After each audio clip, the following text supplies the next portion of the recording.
Welcome সবাইকে achievement online learning প্ল্যাটফর্মে।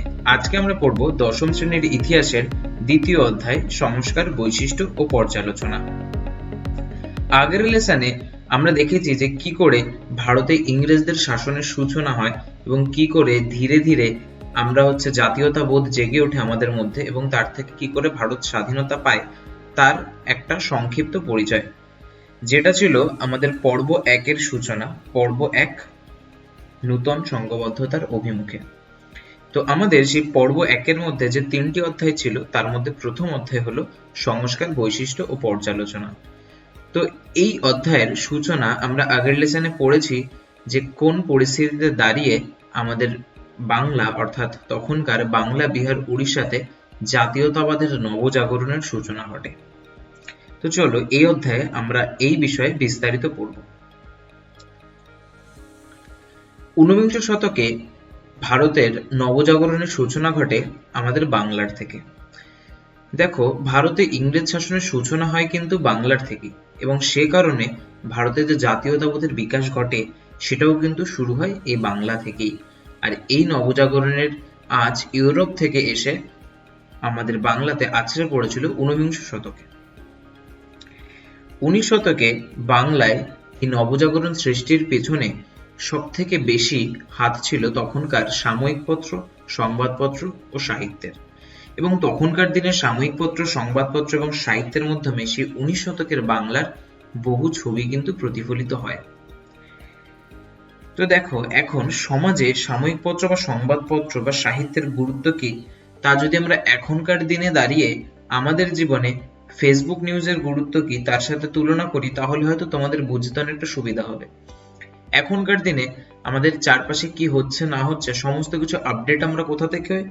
Facebook post অথবা গুগল অথবা ইউটিউব, এই সকল অনলাইন প্ল্যাটফর্ম গুলো থেকে। কিন্তু তখনকার দিনে মানুষের কাছে মানুষের কোনো তথ্য পৌঁছানোর কিন্তু কোনো অনলাইন প্ল্যাটফর্ম ছিল না, এবং কিছু বছর আগে পর্যন্ত কিন্তু এটা ছিল না। কিছু বছর আগে অনলাইন প্ল্যাটফর্ম বলতে আমরা কি বুঝতাম? সেটা হচ্ছে দূরদর্শন। দূরদর্শনে বিভিন্ন খবর হতো, নিউজ হতো, সেখান থেকে আমরা সমস্ত খবরগুলো পেতাম। তার আগে আমরা পড়তাম কি? নিউজ পেপার, অর্থাৎ খবরের কাগজ। খবরের কাগজ থেকে আমরা সব জিনিসগুলো পেতাম। কিন্তু এখন অনলাইন প্ল্যাটফর্মের জন্য কিন্তু আমরা খবরের কাগজটা এখন অনেক ব্যাকডেটেড হয়ে গেছে, অর্থাৎ আমরাও নিজেদেরকে কিন্তু আপডেটেড করে ফেলেছি। তো সেই সময়কার ইতিহাস যদি আমাদের জানতে হয় তাহলে আমাকে কি সাময়িকপত্র, সংবাদপত্র বা তখনকার যে সাহিত্যগুলো লেখা হয়েছিল সেগুলোর কিন্তু হেল্প আমাদের নিতে হবে। তো স্বভাবতই তখনকার দিনের এই সকল ক্ষেত্রগুলিতে অনেক কিছু ফুটে উঠেছিল। তো চলো আমরা এই সাময়িকপত্র, সংবাদপত্র এবং সাহিত্য থেকে 19 শতকের বাংলাকে জানার চেষ্টা করব। ঊনবিংশ শতাব্দীর প্রথম ভাগ থেকে বিংশ শতাব্দীর মধ্যভাগ পর্যন্ত প্রায় 150 বছর ধরে বাংলা ভাষায় যে সমস্ত সাময়িকপত্র প্রকাশিত হয়েছে তার সংখ্যাও যেমন প্রচুর, বৈচিত্র্য তেমনি কিন্তু বিস্ময়কর। মুদ্রণ যন্ত্রের সাহায্যে এদেশে ইংরেজ শাসনের সূচনার পর থেকেই বহুজনের পাঠের জন্য সাময়িকপত্র প্রকাশ শুরু হয়েছিল। মুঘল আমলে অবশ্য বিভিন্ন প্রয়োজনে লিপির আকারে সংবাদ পরিবেশনের রীতিটা প্রচলিত ছিল, কিন্তু অষ্টাদশ শতাব্দীর শেষ ভাগ থেকে আমাদের এই বাংলাতে ছাপাখানার কাজ শুরু হয়। কিন্তু অষ্টাদশ শতাব্দীর শেষ ভাগে ছাপাখানার কাজ শুরু হলেও কিন্তু 1780 খ্রিস্টাব্দের 29শে জানুয়ারি জেমস অগাস্টার হিকির সম্পাদনায় বেঙ্গল গেজেট নামে যে খবরের কাগজটি ছেপে বার হয় সেটিই ছিল বাংলাদেশের প্রথম সংবাদপত্র। কিন্তু এই বেঙ্গল গেজেট কিন্তু বাংলা ভাষায় লেখা ছিল না, এই পত্রিকাটি ছিল ইংরাজি ভাষায় লেখা।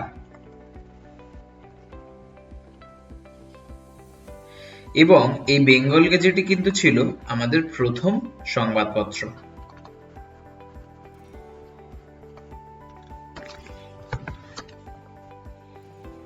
1818 থেকে 1843 খ্রিস্টাব্দ পর্যন্ত সময়কালকে যদি বাংলা সাময়িকপত্রের প্রথম পর্ব হিসেবে নির্দেশ করা যায়, তবে 1818 খ্রিস্টাব্দে শ্রীরামপুর ব্যাপটিস্ট মিশন থেকে মার্চম্যানের সম্পাদনায় প্রকাশিত দিগদর্শন হলো প্রথম বাংলায় লেখা সাময়িক পত্রিকা। অর্থাৎ এই দিগদর্শন হলো প্রথম বাংলায় লেখা কোন পত্রিকা। কিন্তু এটা কিন্তু সংবাদপত্র ছিল না, এটা ছিল সাময়িক পত্র। এরপর 1818 খ্রিস্টাব্দের মে মাসে গঙ্গা কিশোর ভট্টাচার্যের সম্পাদনায় প্রকাশিত হয় বাঙ্গাল গেজেটি, যেটা ছিল বাংলা ভাষায় লেখা প্রথম সংবাদপত্র। তাহলে এই বাংলার গেজেটই হলো প্রথম বাংলা সংবাদপত্র।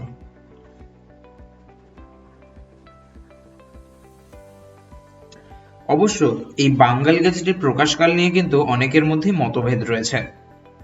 এর সামান্য পরে শ্রীরামপুর ব্যাপটিস্ট মিশন থেকে সেই মার্চম্যানের সম্পাদনায় প্রকাশিত হয় সমাচার দর্পণ। এটি ছিল একটি বাংলায় লেখা সাপ্তাহিক সাময়িক পত্রিকা। এরপরে রামমোহন মূলত ধর্মীয় কারণে 1821 খ্রিস্টাব্দে প্রকাশ করেন সংবাদ কৌমুদী, যার যুগ্ম সম্পাদক ছিলেন ভবানীচরণ বন্দ্যোপাধ্যায়। এর মূল কাজ ছিল কিন্তু ধর্মীয় বিভিন্ন বিষয়সমূহ সম্পর্কে আলোচনা করা।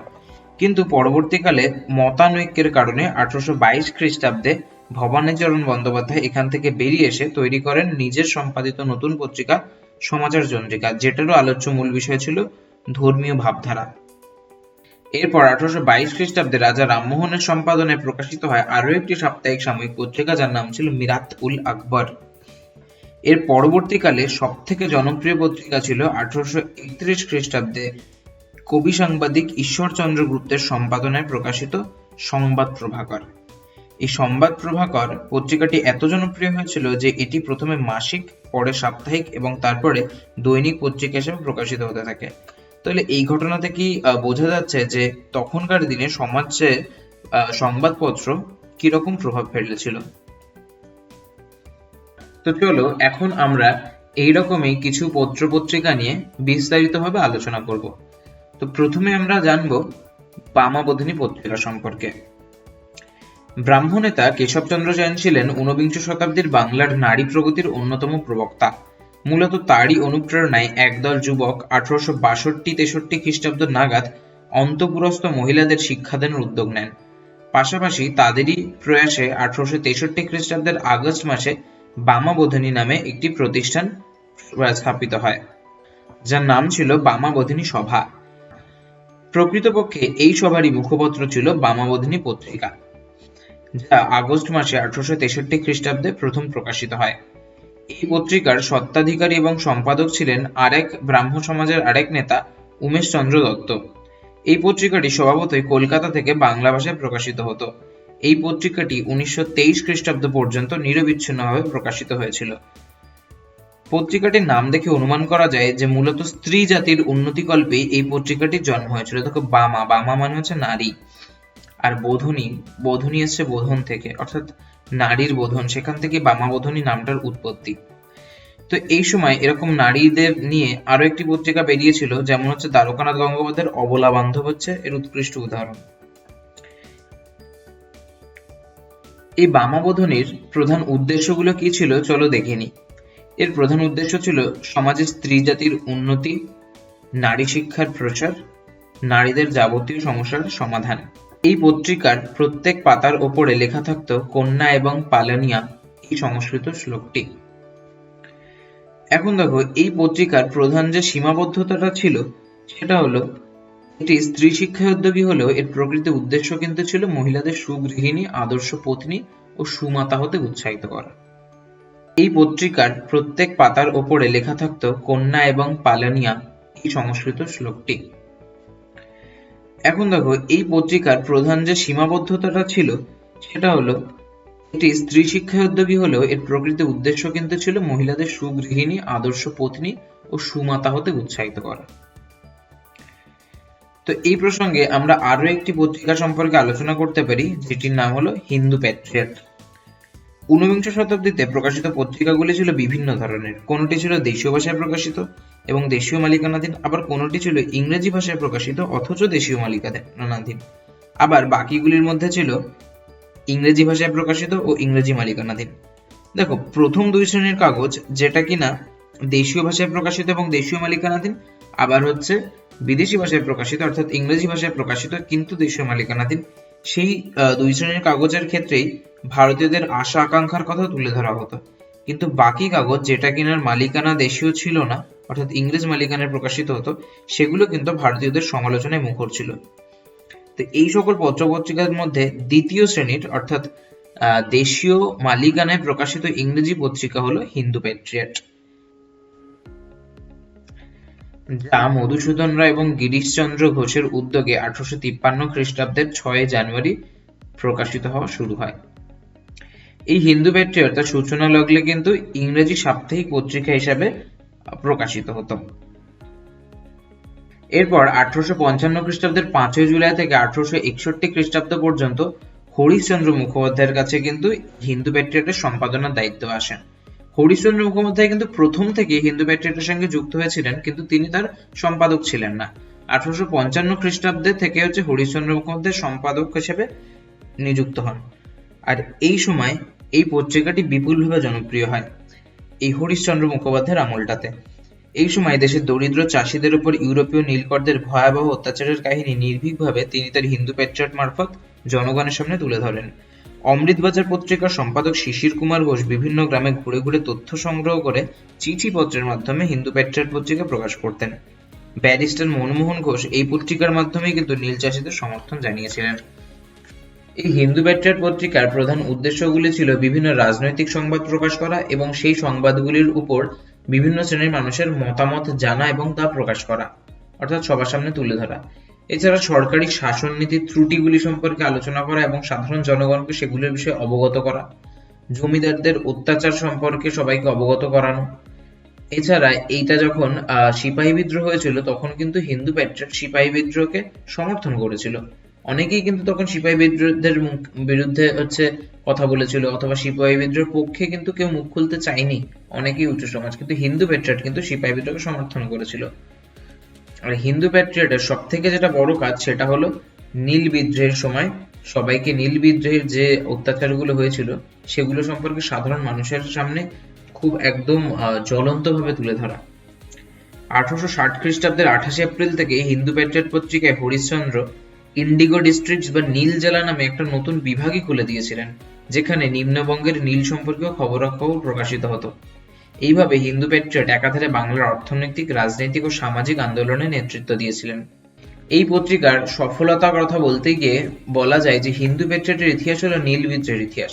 তারই আন্দোলনের ফলে 1860 খ্রিস্টাব্দে নীল কমিশন গঠন হয় এবং নীলকরদের অবর্ণনীয় অত্যাচার জনসমক্ষে প্রকাশিত হয়ে পড়ে।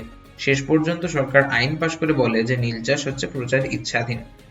তাহলে তখনকার দিনে এই যে নীল চাষের যে বিরোধিতা হয়েছিল এবং তার ফলে যে নীল কমিশন গঠন হয় তার একটা পক্ষে কিন্তু বিশাল বড় হাত ছিল হিন্দু প্যাট্রিয়ট এবং অবশ্যই তার সম্পাদক হরিশচন্দ্র মুখোপাধ্যায়ের। তো এখন সেই সময়ের ইতিহাস বর্ণনা করতে গিয়ে আমরা সেই সময়ের একটি জীবন্ত দলিল হিসাবে তখনকার একটি বিখ্যাত গ্রন্থ হুতম প্যাঁচার নকশার কথা বলতে পারি। কালীপ্রসন্ন সিংহ রচিত হুতম প্যাঁচার নকশা বাংলা সাহিত্যে এক অনন্য সৃষ্টি। এই গ্রন্থটি সমকালীন কলকাতার বাবু কালচার এবং বাংলার সমাজ জীবনের এক অসাধারণ ও জীবন্ত দলিল। এই গ্রন্থটির প্রথম ভাগ প্রকাশিত হয় 1862 খ্রিস্টাব্দে এবং প্রথম ও দ্বিতীয় ভাগ একত্রে প্রকাশিত হয় 1864 খ্রিস্টাব্দে। গ্রন্থাকার কালীপ্রসন্ন সিংহের জন্ম 1840 খ্রিস্টাব্দে এবং তার মৃত্যু 1870 খ্রিস্টাব্দে। মাত্র এই 30 বছরের আয়ুষ্কালে তিনি যা করে গেছেন তা আমাদের বিস্মিত করে। মাত্র 22 বছর বয়সে বাংলা সাহিত্যে অসামান্য উজ্জ্বল গ্রন্থটি প্রকাশিত হয়। এই গ্রন্থটির জন্যই তিনি এদেশের চিরস্মরণীয় হয়ে থাকতে পারেন। গ্রন্থের বিষয়সমূহ আলোচনা করতে গিয়ে বলা যায় যে এই গ্রন্থের ছত্রে ছত্রে ফুটে উঠেছে সমকালীন কলকাতার সমাজ জীবনের দুর্নীতি, কপটতা ও ভণ্ডামির বিরুদ্ধে শানিত ব্যঙ্গ বিদ্রুপ। আছে মশায় পরিবৃত জমিদার, মাতাল, উমেদার, হঠাৎ অবতার, ব্রাহ্ম, পাদ্রী, কবি, বাবু, ফোঁটা তিলক কাটা বৈষ্ণব, ভিখারি, কেরানি, শেরি শ্যাম্পেনের মজলিস, আছে গঙ্গার নৌকা বিলাস, সমাজ, ধর্ম, রাজনীতি, স্ত্রী শিক্ষা, বিধবা বিবাহ। যেখানেই তিনি ভণ্ডামি দেখেছেন সেখানেই তিনি তীব্র বিদ্রুপ বাণ বর্ষণ করেছেন। সমাজ চেতনা, ব্যঙ্গ বিদ্রুপের কষাঘাত, হাস্যরস, চলতি ভাষা ব্যবহারের নৈপুণ্য, জীবন ও জগৎকে দেখবার অসাধারণ দৃষ্টিভঙ্গি, সব মিলিয়ে এটি বাংলা সাহিত্যের এক অসামান্য গ্রন্থ। এই গ্রন্থের বিশেষ লক্ষণীয় বৈশিষ্ট্যগুলি হল পুরনো কলকাতার ইতিহাস, গভীর সমাজ চেতনা ও হাস্যরস এই গ্রন্থে সমন্বিত হয়েছে। সমকালীন সাহিত্যের পরিপ্রেক্ষিতে এই গ্রন্থ ভাড়ামি এবং অশ্লীলতা মুক্ত। বাস্তব সমাজ চেতনা হলো এই গ্রন্থের প্রধান গুণ। ভাষা, ভঙ্গি ও রঙ্গ মিলিয়ে এই নকশাটি হয়ে উঠেছে সরস, মিষ্ট ও হৃদয়গ্রাহী। এক কথায় বলা যায় যে এই গ্রন্থটি হলো পুরনো কলকাতার এক জীবন দলিল। নীল বিদ্রোহের কথা আলোচনা করতে গিয়ে যা না বললেই নয় তা হলো নীলদর্পণ নাটক। সিপাহী বিদ্রোহের অব্যাহতির পরে 1860 খ্রিস্টাব্দে ঢাকা থেকে প্রকাশিত হয় দীনবন্ধু মিত্রের নাটক নীলদর্পণ এবং 1860 খ্রিস্টাব্দে ঢাকাতেই এটি হচ্ছে প্রথম অভিনীত হয়। 1862 খ্রিস্টাব্দে কলকাতায় ন্যাশনাল থিয়েটারের শুভ সূচনা হয় এই নীলদর্পণ নাটক দিয়েই। নীলচাষ এবং নীলকরদের অত্যাচারে বাংলার সমাজ জীবনে যে ভয়াবহ অবস্থার সৃষ্টি হয়েছিল, নীলদর্পণ নাটকে তার মর্মান্তিক বর্ণনা ফুটে উঠেছে। এই গ্রন্থটির প্রধান বৈশিষ্ট্য হল নীল চাষকে কেন্দ্র করে বাংলায় যে ভয়াবহ পরিস্থিতির সৃষ্টি হয় তা সুনিপুণভাবে ব্যক্ত করা। অষ্টাদশ শতকে শিল্প বিপ্লবের ফলে ইংল্যান্ডে বস্ত্রশিল্পের বহুত উন্নতি ঘটে। এর ফলে ইংল্যান্ডে নীল চাহিদা প্রবলভাবে বৃদ্ধি পায়। এ সময় ব্রিটিশ ইস্ট ইন্ডিয়া কোম্পানি রপ্তানি বাণিজ্যে নীল হয়ে ওঠে প্রধান দ্রব্য। দিল্লি থেকে ঢাকা পর্যন্ত ব্যাপক অঞ্চলে নীল চাষ শুরু হয়। এর মধ্যে বাংলার নীলই ছিল সব থেকে উৎকৃষ্ট। মুনাফার লোভে বহু ইংরেজ কেবলমাত্র নীল চাষে মন দেয়। গ্রাম বাংলা নীলকুঠিতে ভরে যায়। ছলে বলে কৌশলে দরিদ্র প্রজাকে কিছু অগ্রিম টাকা দিয়ে ধানের জমিতে তাকে নীল চাষ করাতে বাধ্য করা হতো, আর তাদের সঙ্গে এমনভাবে চুক্তি করা হতো যাতে তারা পুরুষানুক্রমে ঋণের জালে বাঁধা থাকে। চাষিকে নীল চাষ করে বাধ্য করা এবং তার থেকে নির্দিষ্ট পরিমাণ নীল আদায় করার জন্য নীলকররা গরিব চাষিদের ওপর অকথ্য অত্যাচার করত। তারা চাষিদের প্রহার করত, হত্যা করত, গরু বাছুর লুট করত, গৃহে ডাকাতি করত, অগ্নিসংযোগ করত, জোর করে কুঠিতে আটকে রাখত, এমনকি তাদের স্ত্রী কন্যাকে অপহরণ করতেও তারা পিছু পা হতো না। কেবলমাত্র দরিদ্র কৃষকই নয়, গ্রামাঞ্চলে সম্পন্ন কৃষক, জমিদার বা সাধারণ মানুষ কেউই তাদের অত্যাচারের হাত থেকে রেহাই পেত না। এইসব অন্যায়ের বিরুদ্ধে প্রতিবাদ করেও কোনো লাভ হতো না। দীনবন্ধু মিত্র নীলদর্পণ নাটকে এইসবই অনাচার অত্যাচারের কাহিনী সুনিপুণভাবে ব্যক্ত করেছেন। মাইকেল মধুসূদন দত্ত এই নীলদর্পণ নাটকের ইংরেজি অনুবাদ করেন এবং এটি প্রচারের দায়িত্ব গ্রহণ করেন কলকাতা সেন্ট পলসের প্রাক্তন অধ্যক্ষ ইংরেজ ধর্মযাজক জেমস লং। ইংল্যান্ডে এর ভয়ানক প্রতিক্রিয়া হয় এবং ক্ষুব্ধ নীলকরেরা লং সাহেবের বিরুদ্ধে মানহানির মামলাও করে বসে। বিচারে তার 1000 টাকা জরিমানা হয় এবং 1 বছরের কারাদণ্ড হয়। এই উপলক্ষে তখন বাংলার কবি ছড়া রচনা করে, নীল বাদরে সোনার বাংলা করলো এবার ছারখার, অসময়ে হরিশ মল লংয়ের হলো কারাগার। 19 শতকে বাংলার নবজাগরণের আরেকটি জীবন্ত দলিল হলো গ্রামবার্তা প্রকাশিকা পত্রিকা। হরিনাথ মজুমদার 1863 খ্রিস্টাব্দের এপ্রিল মাসে এটি প্রথম প্রকাশ করেন। এটি তিনি কুষ্টিয়া জেলার কুমারখালী গ্রাম থেকে প্রথম প্রকাশনা শুরু করেন। বাংলার সাংবাদিকতা এবং সংবাদপত্রের ইতিহাসে এই গ্রামবার্তা প্রকাশিকা একটি উজ্জ্বল নাম।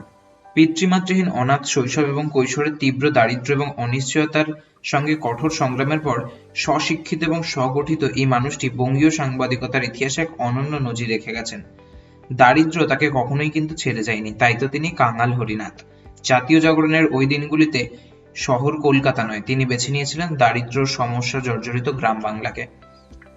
সবাই যখন শহর নিয়ে মাতাল উত্তাল, তখন তিনি গ্রাম বাংলাকেই কিন্তু বেছে নেন। তিনি নিজেই বলেছেন যে তৎকালে সব সংবাদপত্রগুলি প্রধান প্রধান শহর এবং বিদেশের সংবাদে পূর্ণ ছিল। তার লক্ষ্য ছিল গ্রামীণ সংবাদ প্রতিবেদন করা। 1823 খ্রিস্টাব্দে এটি প্রথম মাসিক পত্রিকা হিসেবে প্রকাশিত হয়। এরপর পত্রিকাটি পাক্ষিক এবং সাপ্তাহিকে রূপান্তরিত হয়। সংবাদপত্র যদি সমসাময়িক যুগের দর্পণ হয়, তাহলে বলতে হবে এই পত্রিকা সত্যিই সমকালীন বাংলার গ্রামীণ জীবনের যথার্থ দর্পণ বা প্রতিচ্ছবি। এই পত্রিকার মূল উদ্দেশ্য ছিল সমকালীন বাংলার সমাজ জীবনের প্রতিচ্ছবি তুলে ধরা, মহাজন এবং নীলকরদের স্বরূপ তুলে ধরা, জমিদারদের অত্যাচারের বিরুদ্ধে সোচ্চার হওয়া এবং অন্যায়ের প্রতিবাদ করা। এই পত্রিকা কিন্তু তার লক্ষ্যে অনেকটা সফল হয়েছিল। এর সফলতাগুলি উল্লেখ করতে গিয়ে আমরা বলতে পারি এই পত্রিকার প্রচার কার্যের ফলে সাধারণ দরিদ্র গ্রামবাসীদের উপর জমিদার মহাজন কুঠিয়ালদের অত্যাচার কিন্তু অনেকাংশে কমেছিল। নদী ও জল নিকাশি সংস্কার করে মানুষের জলকষ্ট নিবারণ, ডাক ও পুলিশ বিভাগের কাজের সুবন্দোবস্ত করা প্রভৃতি বিষয়ে কিন্তু এগুলি মতামত প্রকাশ করে। ডাকঘরে মানি অর্ডারের ব্যবস্থা প্রচলনের কথা কিন্তু প্রথম এই পত্রিকাতেই উত্থাপিত হয়েছিল। তাহলে এই লেসন থেকে আমরা দেখতে পেলাম যে 19 শতকে প্রকাশিত সমসাময়িক পত্রিকা, সংবাদপত্র এবং সাহিত্যে কি করে সমসাময়িক বাংলার স্বরূপ এবং প্রতিচ্ছবি ফুটে উঠেছিল। এরপর এই অধ্যায়ের দ্বিতীয় অংশ 19 শতকের বাংলার শিক্ষা সংস্কার এবং তার বৈশিষ্ট্য এবং পর্যালোচনা নিয়ে আমরা আসছি পরবর্তী লেসনে।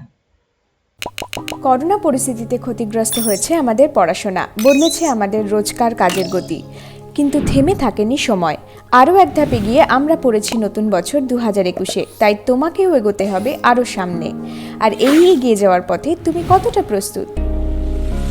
তোমার প্রস্তুতিকে আরও মজবুত করতে অ্যাচিভমেন্ট নিয়ে এসেছে অনলাইন লার্নিং প্ল্যাটফর্ম সম্পূর্ণ বাংলায়। নবম ও দশম শ্রেণীর জন্য থাকছে বাংলা, ইংলিশ, গণিত, ভৌতবিজ্ঞান, জীবনবিজ্ঞান, ইতিহাস ও ভূগোল। একাদশ এবং দ্বাদশ শ্রেণীর জন্য থাকছে বাংলা, ইংলিশ, গণিত, পদার্থবিদ্যা, জীববিদ্যা, রসায়নবিদ্যা। এছাড়াও থাকছে মেডিকেল ইঞ্জিনিয়ারিং এর স্পেশাল কোর্স। পড়ার দিন থেকে পরীক্ষার দিন পর্যন্ত আমরা থাকব তোমার সাথে। কোর্সের সময়সূচি অনুযায়ী প্রতি সপ্তাহে খুলে যাবে নতুন লেসন। বেছে নাও তোমার পছন্দের টপিক আর এনরোল করে প্রবেশ করো পড়াশোনার নতুন জগতে। লেসন সংক্রান্ত কোনো বিষয় বুঝতে না পারলে জিজ্ঞেস করতে পারো কোয়েশ্চেন অ্যান্সার ট্যাবে। লেসন শেষ করে প্রেস করো কমপ্লিট লেসন বাটন আর দক্ষতা যাচাই করতে স্টার্ট করো কুইজ। সিলেক্ট করো তোমার আনসার আর সাবমিট শেষে পাও তোমার স্কোর। কোনো প্রশ্নের উত্তর না জানলে তা দেখতে প্রেস করো ডিটেলস বাটনে।